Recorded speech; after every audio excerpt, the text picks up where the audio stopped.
Meus queridos, a paz do Senhor, eu sou o pastor Anderson Silva e você está na Academia de Pregadores, esta que é a maior escola de teologia online do Brasil.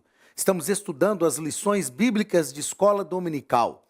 Neste primeiro trimestre de 2019, estamos estudando sobre batalha espiritual, o povo de Deus e a guerra contra as potestades do mal. Chegamos à nossa lição de número 8. Na aula de hoje, estudaremos a lição de número 8, do dia 24 de fevereiro de 2019. O título da nossa lição é Nossa luta não é contra carne e sangue. Como já falamos nas demais lições, estamos estudando sobre essa batalha urgente, essa batalha iminente, essa batalha que existe todos os dias na vida dos servos de Deus.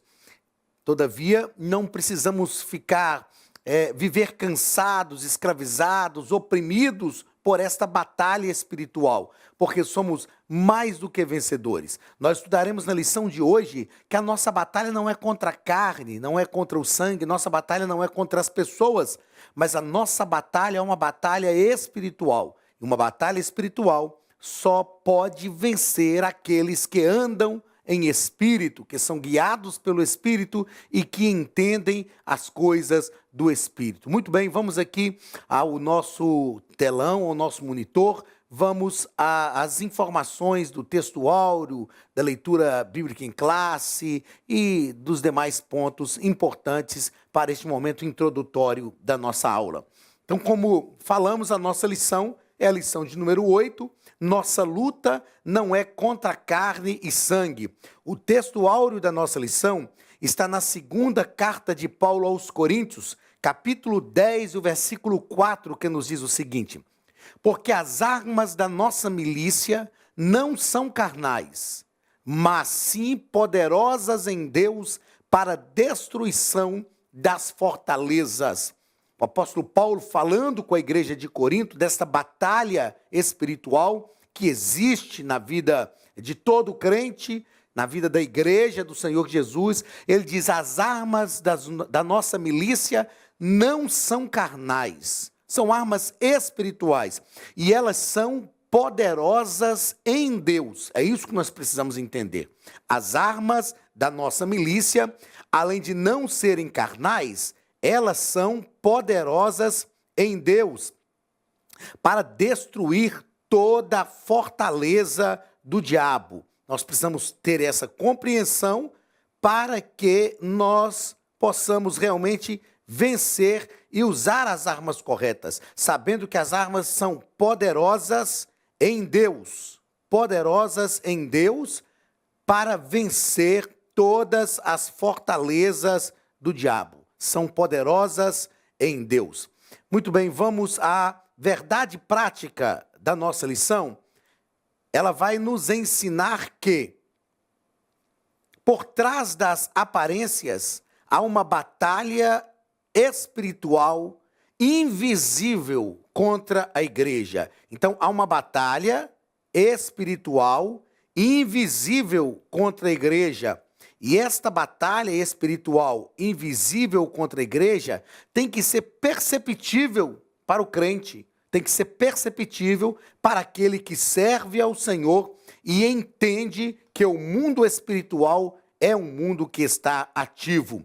O ponto central da nossa lição nos fala que há uma batalha espiritual invisível contra a igreja. Nós não podemos fugir disso. Não podemos nos olvidar, esquecer que há uma batalha espiritual, que estamos em constante luta e em constante batalha, porque o reino das trevas milita contra o reino de Deus. Objetivos da nossa lição, objetivo geral, explicar que a nossa luta é espiritual e não física ou material. Como nós já falamos aqui, quando entendemos que a nossa luta é uma luta espiritual, nós percebemos que só aqueles que são espirituais realmente podem entender essa luta e podem vencer esta batalha. Os objetivos específicos da nossa lição, como a gente sempre faz questão de frisar, são 3 objetivos para essa lição de hoje.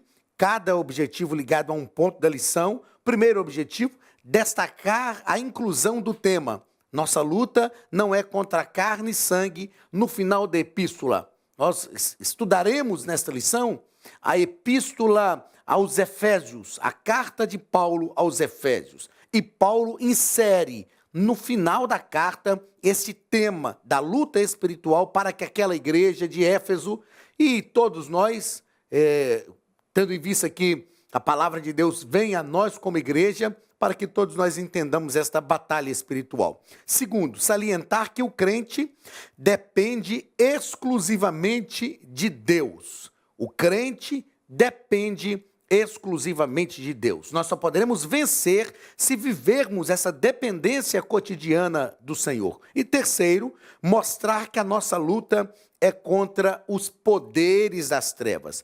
É muito importante nós entendermos esse terceiro objetivo, mostrar que a nossa luta é contra os poderes das trevas, porque muitas vezes, e em grande maioria das vezes, os poderes das trevas operam através de pessoas.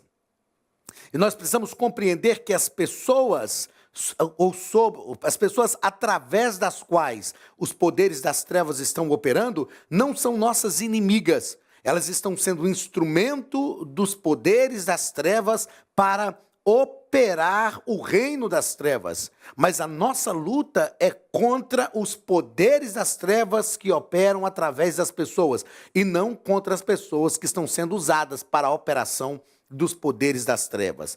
A leitura bíblica em classe está em Efésios capítulo 6, versículos 10 ao 12, que nos diz o seguinte: No demais, irmãos meus, fortalecei-vos no Senhor e na força do seu poder.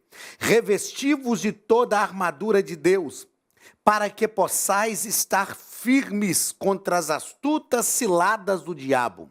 Porque não temos que lutar contra carne e sangue, mas sim contra os principados, contra as potestades, contra os príncipes das trevas deste século, contra as hostes espirituais da maldade nos lugares celestiais. A carta aos Efésios, e nós vamos projetar aqui um quadro que a própria revista nos traz, que é uma síntese, um resumo da carta aos Efésios. E para mim a carta aos Efésios é o livro da Bíblia mais importante para nós estudarmos em relação à vida da igreja, à vida eclesiástica da igreja. Se nós nos propormos a estudar no Novo Testamento soteriologia, doutrina da salvação, nós precisaremos estudar a carta aos Romanos. Mas quando nós olhamos para a carta aos Efésios, nós vemos um tratado de Paulo muito especial para a carta aos Efésios. Percebamos então esse tratado do apóstolo Paulo. Na carta aos Efésios, Paulo não escreve como escreve as duas cartas à igreja de Corinto para resolver problemas específicos. Paulo não escreve com o objetivo de solucionar problemas como ele escreve a maior parte das suas cartas. Na carta aos Romanos, Paulo escreve intencionando criar na igreja, que era a sede do império, uma base para o seu ministério missionário. Nas duas cartas que ele escreve à igreja de Corinto, ele escreve para resolver problemas específicos a partir daquilo que ele ficou sabendo. Na carta que ele escreve à igreja da Galácia, carta aos Gálatas, Paulo escreve para fazer os irmãos entenderem que eles não deveriam retroceder na fé, como os crentes judaizantes queriam obrigar os gentios a cumprir as leis do judaísmo.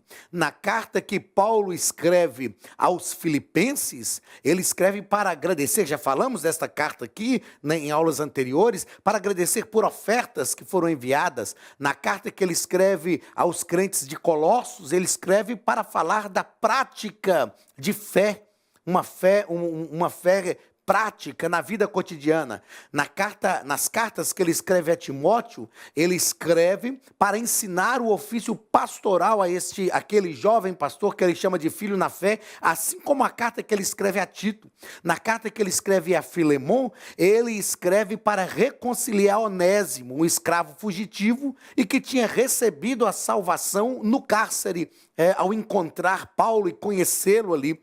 Na carta que Paulo escreve aos Tessalonicenses, ele escreve para animar a igreja. As duas cartas, ele escreve para animar a igreja, para que eles tivessem esperança a respeito daqueles que haviam partido para a eternidade.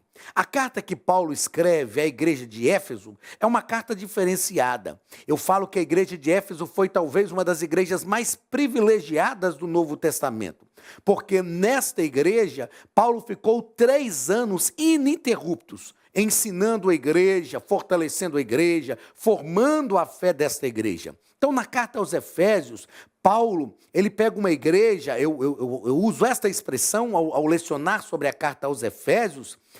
Paulo pega uma igreja que é como um bebezinho espiritual. Aliás, você pode entender muito bem essas epístolas paulinas. Aqui na Academia de Pregadores, o pastor Carvalho Júnior gravou diversas aulas, gravou um curso com diversas aulas sobre epístolas paulinas 1 e 2. E você pode aprender sobre isso. Se você não é o nosso aluno, pode se matricular e este curso estará disponível a você. Epístolas paulinas 1 e 2, lecionadas, ministradas pelo pastor Carvalho Júnior. Eu costumo falar então que na carta aos Efésios, Paulo pega uma igreja como um bebezinho espiritual. Ele vai falar para uma igreja gentia, e no capítulo 1 ele vai mostrar que a salvação veio dos judeus, mas Deus escolheu os gentios desde a fundação do mundo. Paulo vai falar sobre o relacionamento de pais e filhos, de marido e mulher. Paulo vai falar sobre o relacionamento entre os irmãos. Paulo vai falar na carta aos Efésios sobre a necessidade da santificação. Paulo vai falar também na carta aos Efésios, no capítulo 4, sobre os obreiros que Deus dá à sua igreja. E Paulo vai conduzir esta igreja de Éfeso através desse ensinamento, principalmente registrado na carta aos Efésios, de forma que esta igreja cresça espiritualmente.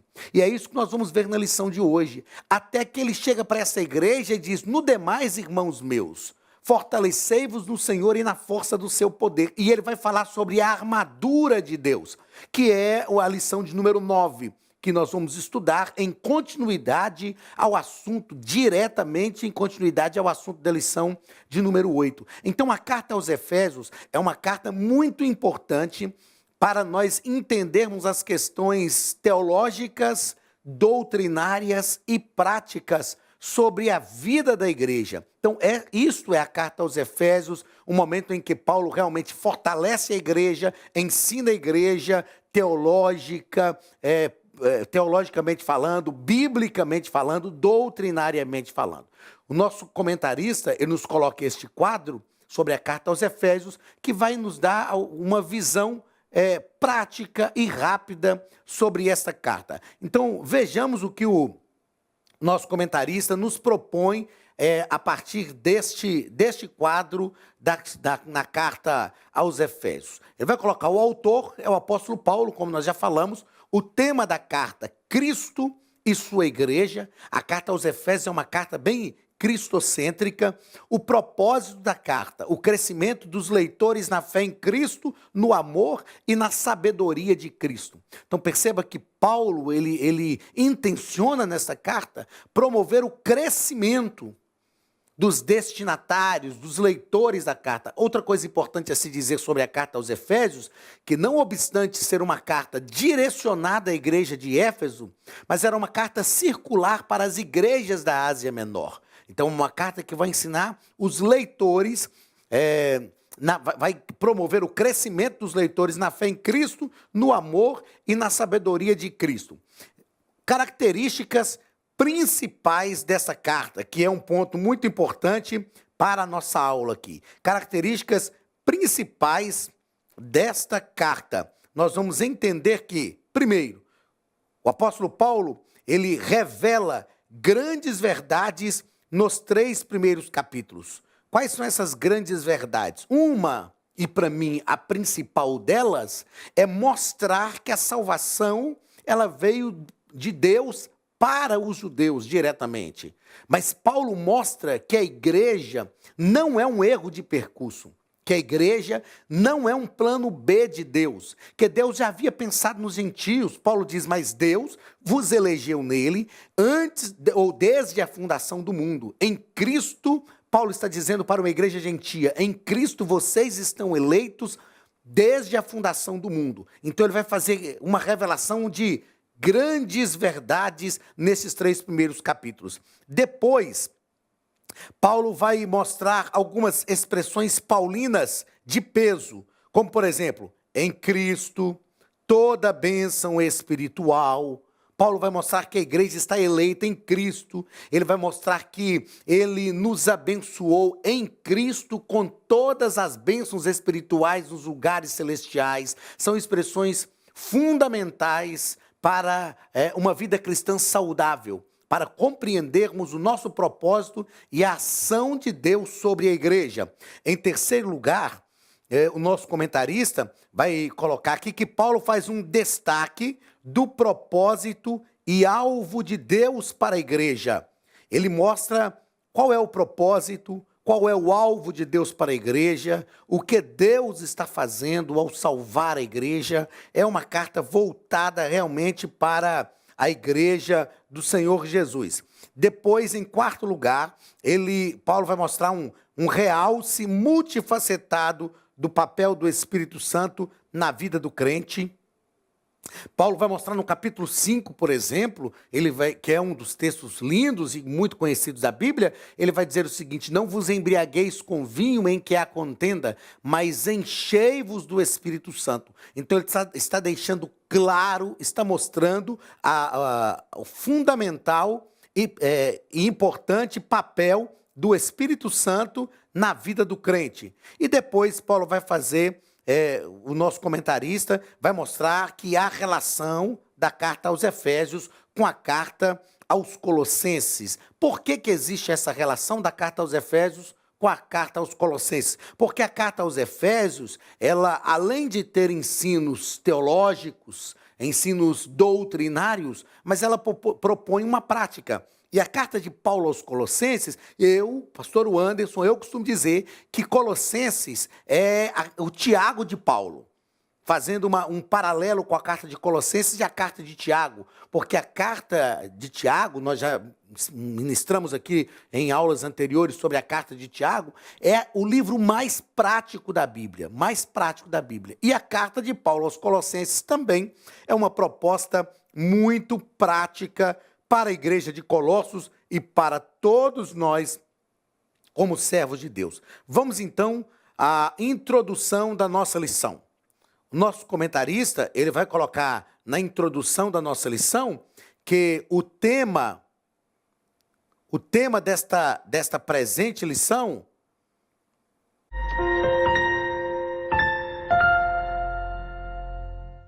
faça cursos completos de teologia, hebraico bíblico, preparação para a escola dominical. Estude a palavra de Deus com mestres capacitados. Elienay Cabral, Josué Brandão, Cláudio Gama, Alain Brizotti, Benhur Lopes, Elias Torralbo, Eduardo Reis e muitos outros professores.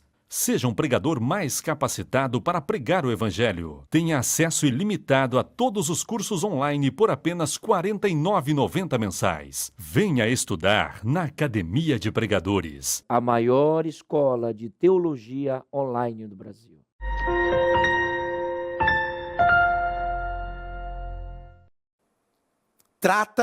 O tema da presente lição trata dos poderes. Ele coloca isso aqui, eu quero destacar porque eu achei muito relevante. O tema da presente lição trata dos poderes ocultos das trevas e de como se proteger deles pela força de Deus. Então, embora o apóstolo Paulo não apresente a origem nem a biografia do príncipe das trevas, ele nos ensina a importância de conhecer as astutas ciladas do diabo. conhecer as astutas ciladas do diabo. E isso é importante. O meu destaque para esse ponto aqui é uma pergunta. Nós devemos conhecer as ciladas do diabo ou devemos saber que elas são satânicas? Então, o comentarista coloca aqui, conhecer as astutas ciladas do diabo. É possível realmente conhecer todas as astutas ciladas do diabo? Ou é possível identificar que são ciladas? O que são ciladas? São coisas que nós vamos ver isso aqui na lição. É aquilo que é armado de forma estratégica para pegar alguém, para destruir alguém, para levar alguém à ruína. É possível conhecer as astutas ciladas do diabo? Ou nós precisamos tão somente saber que são ciladas satânicas? Sem dúvida nenhuma, Satanás é estrategista e ele vai armar coisas novas todos os dias para tentar nos dissuadir da fé, para tentar destruir o povo de Deus. Muitas vezes nós não vamos realmente conhecer de forma prévia quais são as ciladas que o diabo vai armar, mas através da ação do Espírito Santo na nossa vida, nós podemos entender, compreender que são ciladas satânicas, para que nós possamos viver o melhor de Deus para a nossa vida, livres daquilo que o diabo vai armar para tentar destruir a igreja do Senhor Jesus. No primeiro ponto da nossa lição, o comentarista vai tratar sobre a inclusão do tema no final da epístola. Como nós já falamos aqui, o comentarista também nos propõe os 3 primeiros capítulos iniciais são teológicos e os outros 3 capítulos são práticos. Por que isso? Porque para a igreja do Senhor Jesus, Paulo está tratando de forma teológica, mas também de forma prática. E o comentarista vai nos colocar que isto é uma perfeita combinação da doutrina cristã e dever cristão, de fé cristã e vida cristã. Então não existe, nós já falamos em aulas anteriores, não existe um cristianismo a não ser um cristianismo prático. E esse cristianismo prático vai projetar para essas coisas tratadas por Paulo na carta aos Efésios. No primeiro parágrafo, o comentarista vai destacar a expressão "no demais, irmãos meus". E ao destacar esta expressão "no demais", ele vai se propor a nos explicar o que realmente isso significa. E ele vai nos deixar claro aqui que nós não podemos perder de vista, que o termo paulino significa literalmente desde agora. Esta expressão no demais, irmãos meus, que Paulo vai utilizar na carta aos Efésios, nós precisamos entender que Paulo não está aqui tão somente fazendo uma conclusão da carta. Embora no capítulo 6, Paulo vai realmente, é o capítulo realmente conclusivo desta carta. Essa expressão no demais, Paulo está querendo, em outras palavras, dizer o seguinte: o que eu já disse até agora é suficiente para o vosso aprendizado. É como se Paulo estivesse dizendo é como se nós, aliás, estivéssemos dando um ensino, ministrando uma aula, e chegássemos no final da aula e disséssemos: olha, tudo aquilo que eu já falei já é suficiente para que vocês vivam a vida cristã com plenitude. Agora, o que é necessário é que vocês entendam o seguinte: é isso que Paulo está dizendo para a igreja de Éfeso. Ele vai tratando, vai explicando as coisas para a igreja, e depois de falar de coisas doutrinárias, de falar de coisas teológicas para a igreja, depois de fazer uma apresentação da vida prática, ele diz: olha, no demais, irmãos meus, ou seja, o que é necessário agora depois de tudo isso? Tudo o que eu já ensinei para vocês é suficiente para que vocês vivam uma vida cristã de plenitude. Então a única coisa que vocês precisam agora é: fortalecei-vos no Senhor e na força do seu poder. Aí nós vamos ao segundo parágrafo da nossa lição, o segundo parágrafo deste primeiro ponto, quando o apóstolo Paulo vai usar essa expressão, fortalecei-vos.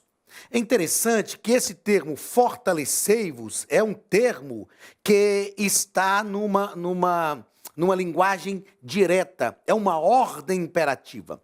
Na lição de número 6, nós estudamos a carta de Paulo aos Filipenses, e Paulo diz para a igreja de Filipos: regozijai-vos ou alegrai-vos sempre no Senhor. É uma ordem imperativa. Alegrai-vos, regozijai-vos. E Paulo vai usar o mesmo princípio, expressão semelhante, que é uma ordem imperativa, para falar com a igreja. Vocês precisam se fortalecer, ou seja, vocês precisam estar fortalecidos no Senhor e na força do seu poder. Nós vamos perceber, até no outro ponto à frente da lição, quando ele diz: fortalecei-vos no Senhor e na força do seu poder, ele vai usar uma linguagem redundante.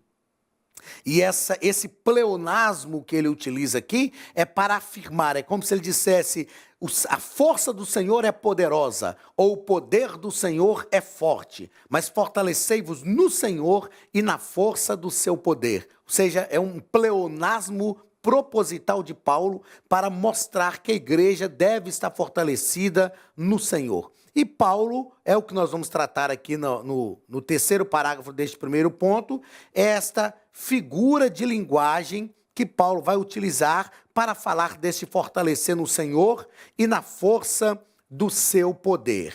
A figura de linguagem que ele usa aqui é a anáfora, e o comentarista nos coloca que a anáfora é uma figura de linguagem que consiste na repetição de uma mesma palavra no início, no começo das frases sucessivas, com o propósito de enfatizar a sua afirmação. Esta anáfora, na verdade, Paulo está, nós vamos ver no versículo que está na leitura bíblica em classe, quando Paulo utiliza: a nossa luta não é contra a carne, contra o sangue. Perceba que Paulo vai dizer isso: a nossa luta não é contra a carne. Ele vai dizer: a nossa luta não é contra os principados, a nossa luta não é contra as potestades, contra os príncipes das trevas, contra as hostes espirituais da maldade nos lugares celestiais. Então perceba que no versículo 12, ele vai usar esta expressão contra 5 vezes. O que isso nos demonstra? Paulo está dizendo que a nossa luta é uma luta individualizada. Ela é uma luta individualizada. Nós não lutamos de uma vez só contra a carne e o sangue, contra os principados, contra as potestades. Aliás, a nossa luta não é contra a carne e o sangue, que ele diz, mas nós não lutamos de uma vez só contra os principados, contra as potestades, contra os príncipes das trevas deste século, contra as hostes espirituais. Paulo individualiza isso para mostrar que nós precisamos ter cuidado para nos fazer entender que estes são os inimigos que vão fazer parte deste exército que luta contra a igreja. Quais são esses inimigos? Os principados, as potestades, os príncipes das trevas deste século, as hostes espirituais da maldade nos lugares celestiais. Então esses são os inimigos que fazem parte do exército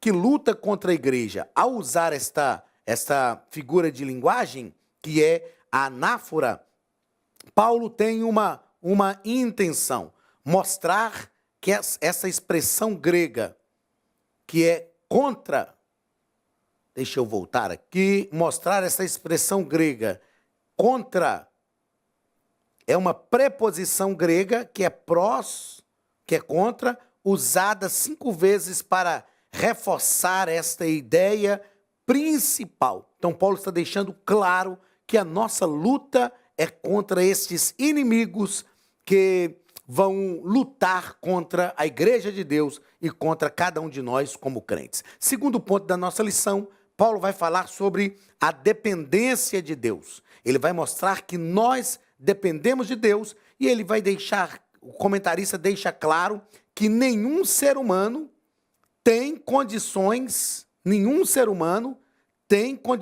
de vencer o inimigo por si só. Nenhum ser humano tem condição de vencer o inimigo por si só. Sozinho, nós não conseguimos vencer o o inimigo. Nós estamos falando isso aqui desde o início do nosso trimestre. Nós estamos dizendo que para enfrentar os demônios e sair vitoriosos, nós precisamos da ajuda de Deus. Esta é uma batalha espiritual e nesta batalha espiritual nós só vencemos com a ajuda do Espírito. Eu aprendo, quando penso nisso, eu aprendo muito com aquilo que Ana diz lá no livro de Samuel, quando Ana recebeu do Senhor o filho que ela pedia a Deus. Ela fez uma oração e disse o seguinte: no Senhor a minha força é exaltada. Então, onde é que a nossa força vai ser suficiente para vencer esta batalha espiritual? No Senhor. Só quando nós estamos nele. E então, ao falar disso, ao falar que nós devemos nos fortalecer no Senhor, na força do seu poder, para estarmos firmes, Paulo vai fazer a introdução de como vencer, estando revestidos da completa armadura de Deus.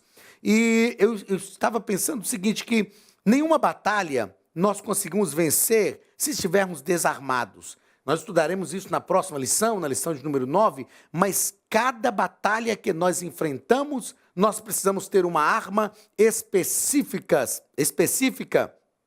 para enfrentá-la. O comentarista vai falar sobre os métodos do diabo e ele vai mostrar que o diabo ele tem estratégia e nós precisamos entender, como nós já falamos aqui, as estratégias do diabo. Então, a expressão astutas ciladas do diabo, em grego, é metodeia, no Novo Testamento, cuja ideia é esperteza, artimanha e armadilha. Então, o diabo ele vai armar, ele é estratégico e de forma sutil ele vai tentar destruir a igreja do Senhor Jesus. No terceiro ponto, o comentarista vai tratar sobre a nossa luta contra os poderes das trevas. Ele vai deixar claro, como nós já falamos no início da nossa aula aqui, não é contra a carne e o sangue. A nossa luta não é contra a carne e o sangue. E essa expressão contra a carne e o sangue é realmente uma combinação que diz respeito à pessoa humana, que pode ser o outro ou nós mesmos, que pode ser também a cobiça da carne contra o espírito. E eu entendo que Paulo, nesta expressão diretamente, ele está mostrando que a nossa luta não é contra a carne e o sangue, é que não é contra as pessoas. Nós falamos nisso nos momentos iniciais da nossa aula. Existem pessoas que realmente são usadas pelo diabo para impor, para agir, para executar as suas estratégias, mas essas pessoas não são as nossas inimigas. Paulo vai tratar sobre a nossa guerra contra os principados e potestades.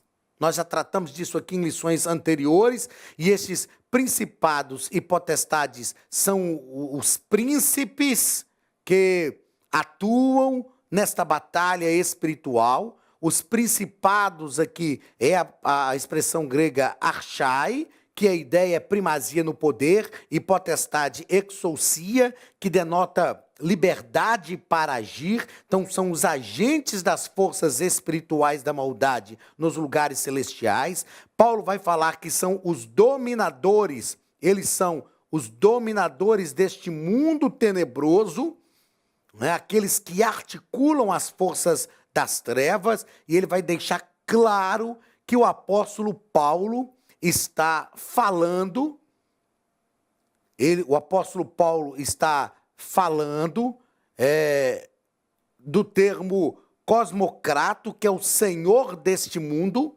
Então, o senhor deste mundo no aspecto de ser articulador do sistema mundano. Nós já falamos também em aulas anteriores, citamos o Salmo de número 24, quando o salmista diz: do Senhor é a terra e a sua plenitude, o mundo e aqueles que nele habitam. Mas nós sabemos que este mundo está liderado por um Senhor que articula o sistema mundano, e o comentarista vai tratar, em quarto lugar, sobre os lugares celestiais, e é sempre uma um ponto de dúvida isso aqui, como que esses espíritos malignos agem nos lugares celestiais, mas uma explicação convincente é que se trata da esfera espiritual do mundo invisível em oposição ao mundo visível. Então, os lugares celestiais, não espirituais, mas os lugares celestiais, é onde essas forças do mal operam, é uma esfera espiritual deste mundo invisível,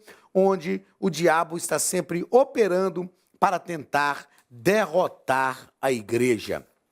Façamos, então, algumas considerações que nós julgamos importantes dentro desta visão da nossa lição, que não foi tratada pelo comentarista, mas que é, sem dúvida nenhuma, muito importante ser considerada para a compreensão da nossa lição, já no final dessa nossa aula. Então, pensemos o seguinte, eu quero fazer pelo menos 5 considerações rápidas e importantes aqui. Primeiro, devemos nos conscientizar que estamos em uma constante batalha.